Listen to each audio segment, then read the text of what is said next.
Hello, fellow mompreneurs. Welcome to the Real Moms Podcast, the go-to space for resilient entrepreneurs who are striving for abundant living. I'm your host, Shae Spitz, a mompreneur and a realtor here in Columbus, Nebraska. Are you a mom juggling the hustle of entrepreneurship, family life, and personal growth? Well, you're in the right place. On this podcast, we dive deep into the real, unfiltered stories of incredible women who are navigating the journey of mompreneurship. We'll celebrate the victories, share practical insights, and acknowledge that it's okay to face challenges along the way. Success isn't about the destination. It's about the journey and the growth we experience as we balance our careers and the chaos of family life. Whether you're a seasoned mompreneur or just starting on this exciting path, join me and our amazing guests as we explore what it truly means to be a resilient entrepreneur striving for abundant living. Get ready for real, raw, and remarkable conversations that will inspire and uplift you. Because here at the Real Moms Podcast, we believe in the power of community, authenticity, and the strength that comes from embracing the journey together.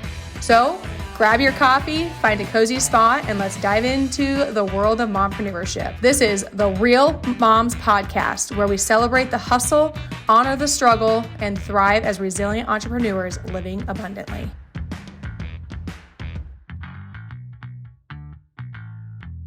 Welcome to Real Moms, where resilient entrepreneurs create abundant lives for themselves and their families. Before we jump into today's conversation, I'd love your support if you're inspired by what you hear today. Hit that subscribe button, leave us a 5-star review, and share this episode with another mom who's building her business and her dreams. Your reviews and shares help us spread the message that moms can truly have both success in business and abundance at home. So let's dive in. I like to start every podcast off with a motivational quote, and today's quote is, "The best way to learn is by surrounding yourself with people you inspire to become." Today, I have Tiffany Archer. She is a mother, wife, daughter, a best girlfriend to many. She is also an entrepreneur, real estate investor, and self-published author of the Manifest Dreams Affirmation Journal. Her mission is to inspire, motivate, and teach women and girls how to use their current resources to obtain real estate properties. Tiffany has been in the real estate industry for over 20 years. A missed real estate opportunity led her to obtain her real estate license, and from there, she learned about bank foreclosures and tax lien investing. Tiffany started the real estate organization in order to bring like-minded newbie and seasoned female investors together so they could learn tax lien deed investing. Her mission is to share her knowledge, helping other women achieve their dream of real estate investing. So Tiffany, thank you so much for being here. And I really believe that this is a topic so many people are interested in, but haven't taken the time to learn on how to do it. Thank you so much for being here. You're very welcome. I'm so happy, Shae. I'm so happy. Thank you for having me. And I'm so excited to be able to talk about this niche market that a lot of people aren't familiar with. Heck, some investors aren't really familiar with tax liens or tax deeds. So I'm very excited to be here, and I'm here to lay down the blueprint for anyone that may be interested. Okay? So just to give you a little bit of background information about me. Yes. I'm a mom, I'm a wife, I still work, I'm a working woman. I still work a 9 to 5, right? I truly believe that if you're going to enter into entrepreneurship, that it's great to keep a 9 to 5. My thought process beginning was, okay, I'm going to allow my employer to be my silent investor. So for me, I always tell people, if they're interested in becoming an entrepreneur, if they want to be a real estate investor, you can just keep your 9 to 5 and slowly build your wealth, which is what I've been doing.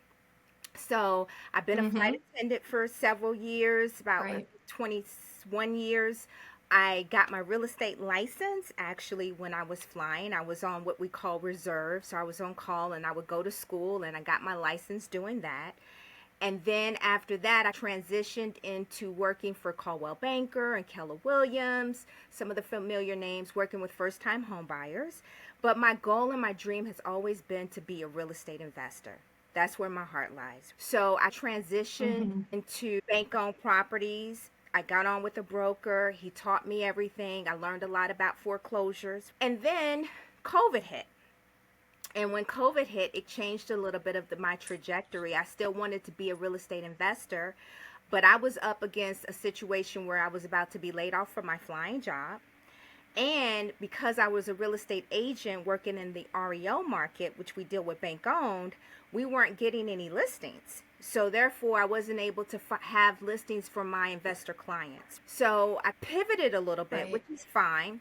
I thought outside the box. I started working more hand in hand with real estate investors, and I started finding them off market listings. That's what I was doing in actuality.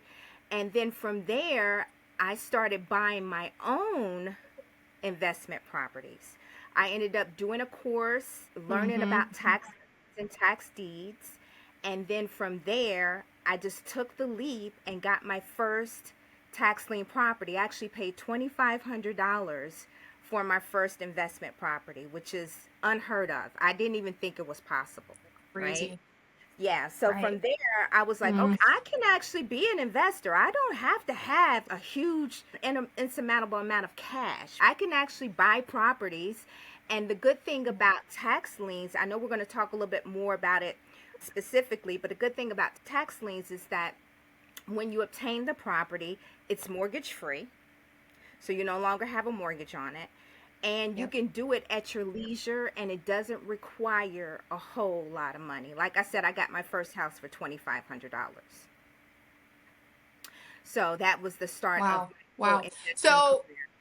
yeah, so I know like my grandparents have done this before too. They only did it once. They ended up purchasing it and sold it for $80,000. I think they bought it for maybe 3,000. So you're Yep. saying that if you buy these properties in tax liens, there's no mortgage attached to it?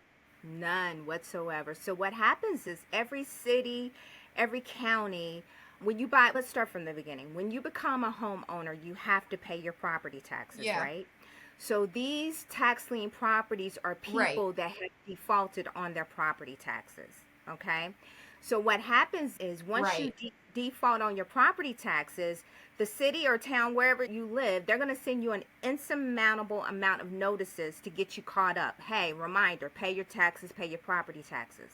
But if you don't, what they'll end up doing is they'll end up putting it in auction, right? And then that gives the town the Mhm. opportunity to Mhm. recoup the money and allow investors to come in and actually obtain the property. Now, the thing about tax liens is when you win a bid, when you do the auction, you get the lien, which makes you the lien holder. You're not actually the owner of the property yet. You hold the lien. You're first in line. You go above Mm. in front of everyone else, including that mortgage company that you was asking me about, whether or not you have a mortgage, you go in front of them.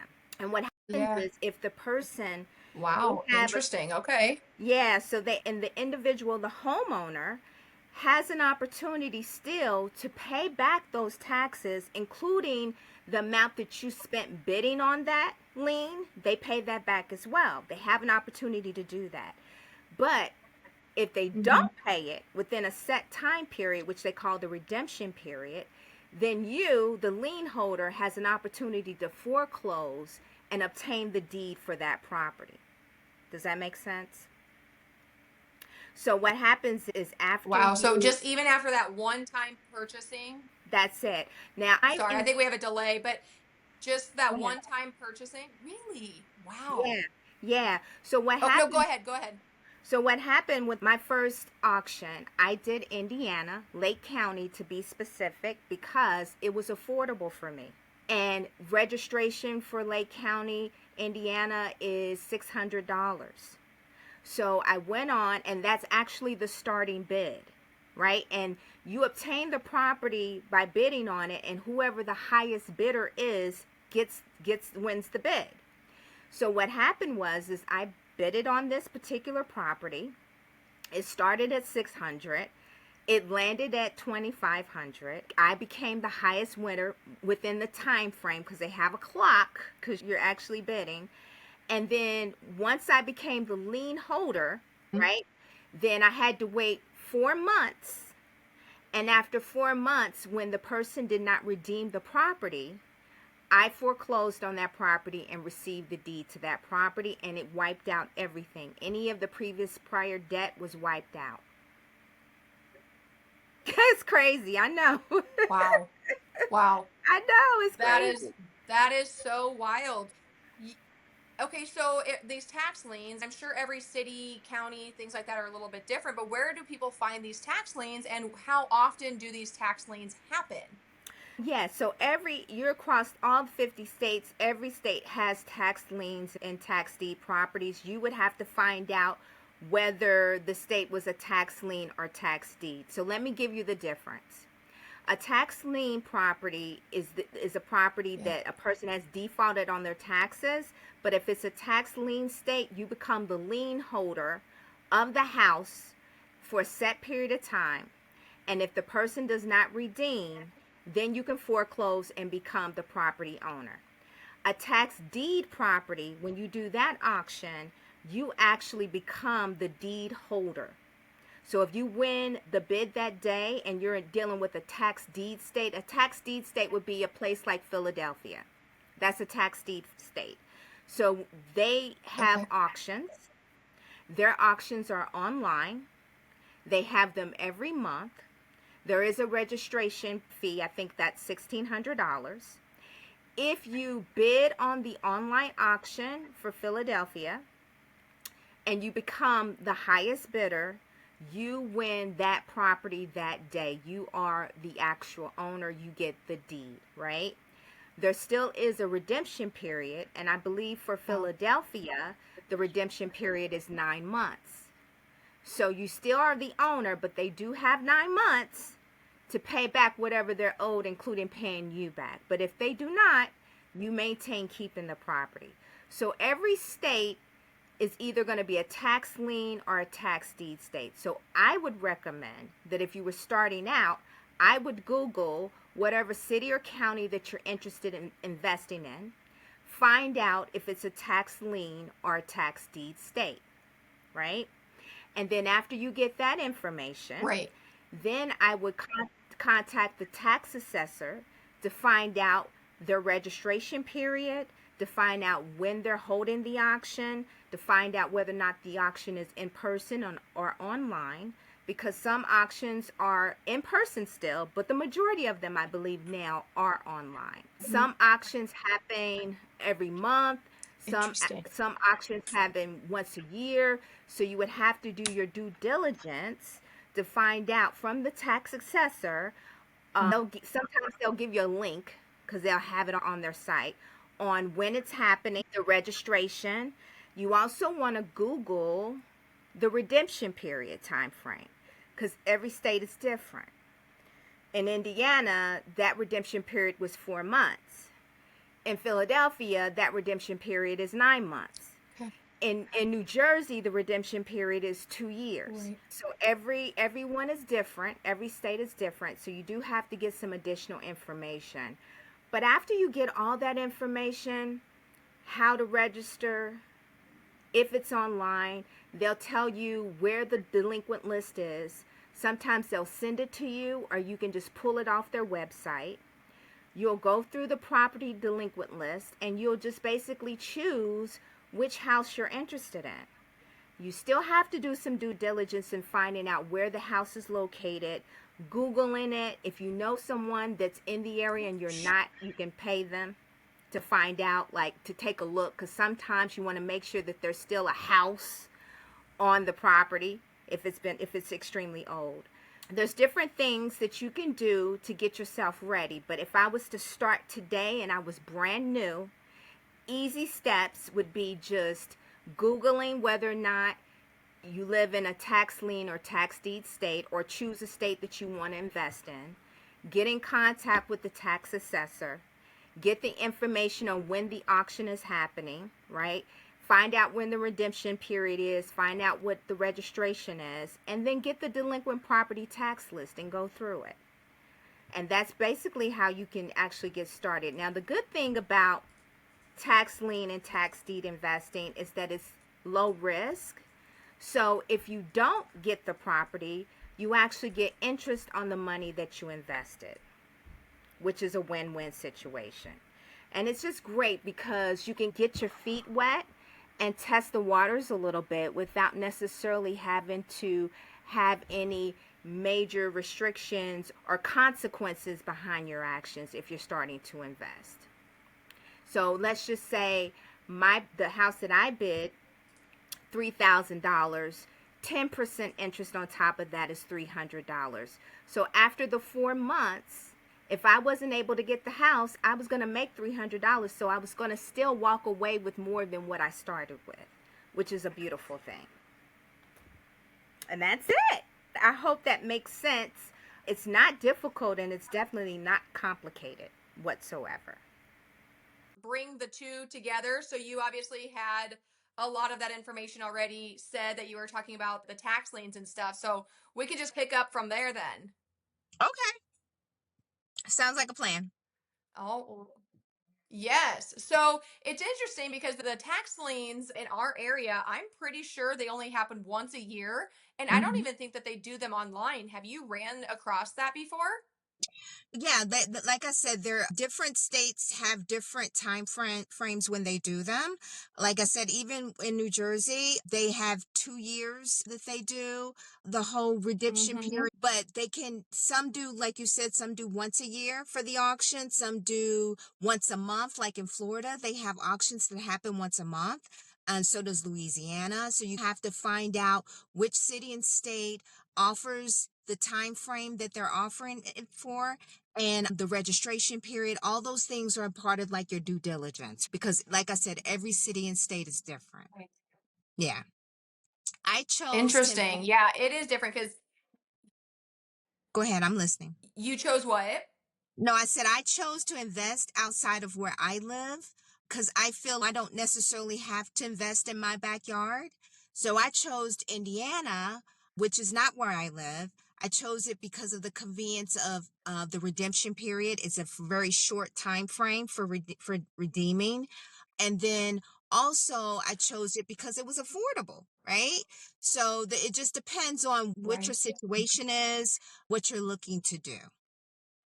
Right. Now, when you buy these properties on those tax liens, what are you typically doing with them afterwards? Do you hold them and renovate them and rent them, or are you reselling right away, or do you flip them? And that's the beauty, right? Like for me, I buy and I hold. I don't sell. I'm a buy and hold girl. I don't know what it is, but that's my thing. Everyone has their thing as an investor. You have to decide on what your extra exit strategy is going to be before you go into the auction.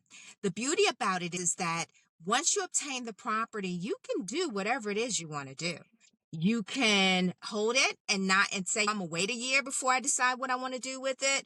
You could buy it and actually obtain it, excuse me, and decide that you want to renovate it and collect rents for it, clean it up, maybe throw some paint on it, Mhm. rent it out, or you can actually do full renovations if it's needed and flip it and sell it for whatever the market value is, which is beautiful. So let's just say, for example, let's just use Philadelphia for an example. You do the auction, right?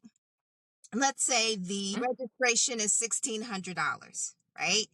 And then the highest bid wins. So let's just say that you're able to obtain a duplex for say 15,000, right? Mhm. You actually own that property. You are the deed holder now. You own that property. Now remember I said you need 9 months. They have 9 months to redeem. So they have 9 months to pay back the property taxes, the interest that you paid and all that, right? Let's say after the 9 Yep. months it's not redeemed. You can go list it with the realtor, right? Realtor will tell you, oh, the current value of the property. So you might have gotten it for 15, but the current value of the property may be like $400,000. That's a major Wow. amount of equity, right? So that's the beauty of tax liens. Right. You're buying it at a heavy discount. You're not paying market value for it. So you actually obtained a $400,000 house for $15,000. And that's amazing. That's amazing. Right. You're not So getting that anywhere else.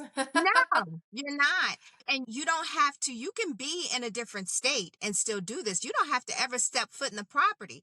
If you win the property, you can opt to just list it with an agent in the area. The agent will go by and price it for you and tell you how much you can Hmm. get for it. And then in turn, you can list it and sell it and make a quick profit that way. The sky's the limit, really. It's not anything where you feel like you're under any kind of major time constraint. You can do this at your free will on your own time while you're a working mom. You can take your time and you can do your due diligence and choose which auction you want to do. You can save up your money. A lot of women ask me, I don't have, Tiffany, I don't have the $3,000, or I don't have $10,000. And I'm like, listen, I get it, but we choose to spend money on things that are priority. So for me, it was more, how am I going to come up with this $3,000? All right, I can save Yep. and cut back on some of my expenses. For me, I'm an agent. I could try closing on a deal, or I could take money out of my 401k. Or how about this? My yearly Mm-hmm. income tax return. I get that every year. Maybe I'll take a portion of Mm-hmm. yearly income tax return and put that aside and plan ahead to do an auction. There's different ways that you can do it, and you can use the money and the resources that you have to make it happen. You just have to plan ahead. Another option would be going in on it with somebody else paying it, you paying them back their money, Yeah, maybe even doubling it, and then you yeah, taking the return. You just got to think outside the absolutely. box, get a little bit creative on financing because it can be Yeah. done. It can absolutely be done. Now, have you ever had to evict somebody who you foreclosed on? No, I have not. I've been so blessed. When I've gotten my properties, they've always Wow. been vacant. It's beautiful. It's always been vacant. Wow. That's Yeah, wild. That is beautiful. I know. And the good thing too, just and I talk about Philly a lot because I think that's a good market. If you do the auction for Philly and it's been vacant for 3 months before the auction, you bypass that 9 month redemption period, which is amazing. Wow. Yeah, so Wow. if it's been vacant for 90 days before the auction for whatever reason, you get to forego that 9 month redemption period for Philly, and you get the deed immediately, which is wonderful. But yeah, I've been That lucky. is amazing. It is crazy, right? But I've been lucky enough to Yeah. not have any tenants to have to evict, which is a beautiful thing. Yeah. That is beautiful. And that is one thing, listeners, if you're looking into doing tax liens, just be aware of it. What does the eviction process look like? Are you going to have to evict somebody? Because I can foresee somebody, especially if they're living there, they just can't pay the bills, that they get this eviction notice or that they find out that they no longer own the property. They're going to probably be pretty upset. I think most tax liens, maybe not most, but a lot of them are probably vacant homes that people are just not taking care of, or it's not on their radar anymore and they don't really care, but there probably are going to be some that do have people living in it. And then what happens, let's say a duplex, that the people living in these duplexes or in the rental, do you have to abide by the lease that was in place before you bought it? So you have to actually find out what the rules and the regulations are for that particular city and state, right? Because every place Mm-hmm. is different. I know as an investor, okay, so let's go back. When you talk about what if the person has a tenant in it, right? And you Right. win the tax lien because it's the owner, actual owner that still stays there. Think outside the box. Maybe you set up a lease option agreement with that tenant. Maybe you put them back Mm-hmm. in a situation where they buy that property back from you. And until then, maybe you rent to them. That's an option as well. Right. Always try to think outside of the box because then Mm-hmm. you think about it, you have a built-in tenant that has vested interest for getting the property back. So you create some kind of sale with Yep. them for them to buy the property back. And then until then, you say, hey, let's do a lease option. We'll do rent. You pay me rent. And then we work towards you purchasing the property back from me. That's an option, right? Someone might consider that. And then let's say if it's a situation where you get a duplex and you have tenants and they're just tenants. They don't have any ownership. I know where I live in the state that we're in, we're very familiar with cash for keys. I don't know if anyone's familiar with that, but what normally happens is investors will do an agreement with the tenant that lives there and they'll say, hey, for you to vacate this property for this during this time frame, I'll pay you X amount of dollars. We call it up here in Jersey, because I'm in Jersey, we call it cash for Mm-hmm. key. That is basically Right. incentivizing the actual tenant to move out. And it gives them an opportunity to take those Mm-hmm. funds, start over someplace else. So there's different ways that you can do things, but you do have to be familiar with the local rules and regulations of rentals and stuff like that. And I would always say do your due diligence and finding those kinds of things out. But there's always a solution to every Mhm. problem. There really is. Yeah. Yes, and I love that. And I think where a lot of people get into trouble when it comes to real estate is they're not doing their due diligence. They're assuming that every city, state is similar to one another. And especially even from city to city within the same state, every single area and county and city is going to have their own rules and regulations. So it's Right. very important that you know what area you're going to be investing in and what those rules are and keep up to date on them because things do change. What was 5 years ago is probably completely different now. So it is important to stay up Absolutely. to date on those because that can be a make or break in your real estate journey. Absolutely. Absolutely. Yeah.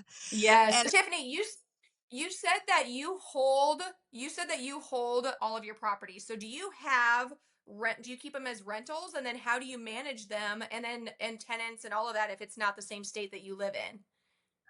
property management. Property management. It's a beautiful thing. It helps me because, and this is for anyone that's an investor that travels, maybe they're in aviation. It helps me because I can actually hop on a plane and go and visit my properties whenever I want to because I'm a flight attendant. So it's easy for me to get from Yeah. point A to point B. If I'm not doing that, then I'm hiring a property management company and I pay them a percentage and they will take it over for you. They will manage the property for you. They will find tenants for you.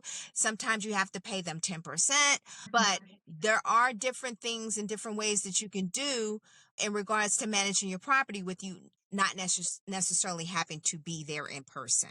So I would recommend for anyone that's thinking they're going to hold a property and they purchase the property outside of the city and state that they live in, I would look into property management. Mhm. That would definitely be the way to go.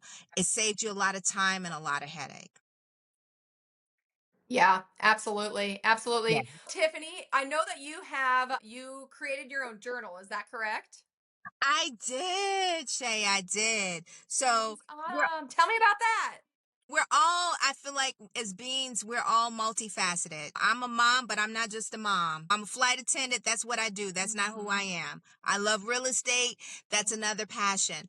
But for me, I've always felt I've been on a journey of trying to evolve myself to become the best Mhm. version of who I am. And for me, it started with mind development because there was a period of time, especially during COVID, where I was at my lowest. I was very negative, right? But I noticed that my Mhm. negativity was bringing more negativeness towards me, the one thing that I Yeah. didn't want. And my desperation for money, I was having to always dole out more cash that I didn't have because I was so desperate to have it. And I had that scarcity, that a mindset. I had to really do some self-reflection. So I started getting into affirmations. I started getting, Mhm. and for me, it was a pathway to really rediscovering myself and who I truly Yeah. am and trusting my instincts and my intuitiveness. What I Amazing. started doing is I started doing affirmations, and when I first started doing them, I noticed that they weren't working. I'm like, what are they talking Mhm. about? Affirmations? This doesn't work for me. I'm a millionaire and I still feel like I'm broke. It didn't work. So something I love to journal. I've always loved to journal. And so something in my spirit was like, you know what, Tiffany, make a journal, make a journal. So what I came up with, the whole concept was an affirmation journal. And within that journal, what it does is it teaches you how to create powerful affirmation sentences. So the first part Right. of when you enter into the journal, the first thing it's going to ask you is how do you feel? Because a lot of you have to know what state of mind that you're in. And then it takes you Mhm. to what I call an affirmation box, puzzle box, where inside the puzzle box is like a seek and find. You look at it for maybe 2 to 3 seconds, and whatever word comes out to you, whatever word resonates with you, that is your word for the day. And you use that word to create your affirmation. So for me, Interesting. my thought process is that I'm more inclined to do better at doing affirmations and seeing it happen if I believe them. The only Yes, way that you very can, much. right? So the only way that you can believe them is if what you're saying is actually resonating intuitively inside you. So that was the reason Mm-hmm. why I created the journal, because I was like, you choosing words that that truly resonate with you. And from that, you build your affirmation sentence. That's how I created my journal.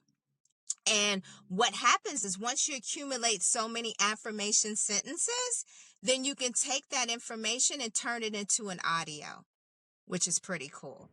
And you can listen That to is the, cool. yeah, morning and night. I always do that. And I notice a difference. I notice a difference in what's happening in my life. I notice a difference in how I think about things. I'm more positive. Feels good. It feels good. Yeah, so that's what the journal is about. And it still allows you to actually journal as well, because I do love journaling. And the Yeah. best thing about journaling, and I'll tell you this, the best thing, it made me feel like I had a superpower. And I'll tell you why. Because as I journaled throughout the year, talking about my desires, what I wanted to happen, how I was grateful, whatever was happening in my life. After six Yeah. months, I would always go back and revisit that journal, and I was able to see all the things that I was able to manifest, which made me feel, Mm-hmm. which gave me more confirmation that I was more so in the driver's seat, and that I could actually co-create and do with God the kind of life that I wanted to have happen. So for me, Right. all of that ties into mindset development, and it's helped Mm-hmm. me through my whole process, even through my real estate journey. So yeah, that's Right. how it started. Yeah. I think that's beautiful. I pulled up your journal up here on Amazon, so we can attach that link into the show notes as well. But I really liked how you talked about your negative mindset and you were focusing on scarcity, because I don't think people realize how important it is when you are in that negative mentality and you're focusing on scarcity mindset versus positivity and abundance. Your life can really change. And if you can change the way you think, and like you said, if you can especially change it to the belief that you feel you are fully capable of doing, because yeah, getting up and saying I am a millionaire doesn't work that way. You have to like truly fully believe. So I like your approach on what is the word that comes to you and then creating an affirmation around that word for the day. I love that idea. I've never thought of it that way. Yeah, yeah. And I noticed that when I would say it, it would just feel better. And I wasn't Right. just making these arbitrary just statements that I just looked out of a book or Googled or whatever. It was something that it felt good because it felt like this was me, my voice and my desire, my want and my belief system around it, which helped to put together the affirmative sentences. So yeah, it's definitely made a Right. difference in my life, and I see things a lot different. Absolutely. Right.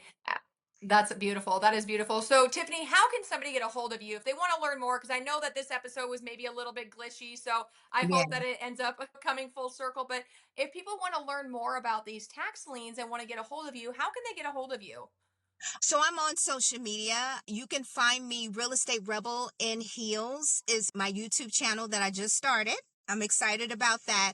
I'm about to upload an episode, my first episode, yay, which is actually basically tracking my journey as a flight attendant and being a mom and my journey towards financial freedom through real estate investing. It's an animation channel, which is really hilarious. So I have cute little stories and you get to take away some investing tips from it. So you can find me on YouTube. You can also find me on Threads. I thread all the time. I am a thread.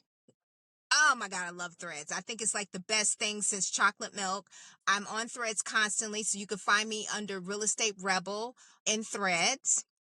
I'm also on Instagram. You can find me on Instagram, Real Estate Rebel. And then also I'm on Facebook. So and then my new thing, I forgot, is I'm on I know you can find me everywhere. I'm on Substacks now, which is I don't know if you're familiar with that platform, but I'm on Substacks too. You can find me Real Estate Rebel in Hills on Substacks as well. Interesting. I know I'm not familiar with that, and you're probably going to laugh, but I'm not familiar with Thread either. So I'm not sure. It's like Uh, Twitter for Instagram. That's pretty much what it is. really? Yeah, yeah. Thread, huh? It's Threads. Okay. It is amazing. It has a great community. I'm always on there giving tips, leaving tips for investing, tax lien investing, talking about my day-to-day life because listen, I'm not this real estate guru. I'm like you. I'm like every other woman. I'm just doing my thing and I'm trying to navigate as I do it. And I just learned a way to be able to start investing. So I just want to share my knowledge and everything with other Interesting. women. No, Yeah, I'm gonna have to look into that. That's awesome. That is yeah. amazing. Okay. Tiffany, I want to thank you so much for obviously being here. And to all the listeners, thank you for tuning into this episode on Real Moms with Shae Spitz. I hope you loved today's conversation with Tiffany Archer. Be sure to check out her work and connect with her on Thread, Substack. You can also go to her YouTube channel, which is Real Estate Rebel in Heels. You can go to social media handle, which is Real Estate Rebel. So you can find her pretty much everywhere.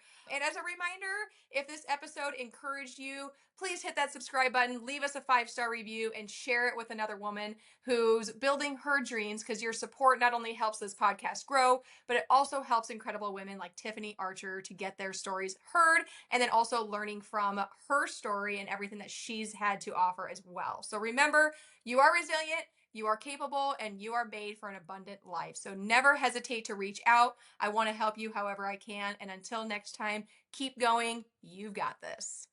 And that wraps up another inspiring episode of the Real Moms Podcast. A huge thank you to our incredible guests for sharing their story and insights today. If you found value in today's conversation, don't forget to hit that subscribe button so you never miss an episode. And hey, sharing is caring, right? Share this podcast with your fellow mompreneurs, friends, and anyone who you feel could use a dose of inspiration. Share it on your social media as well.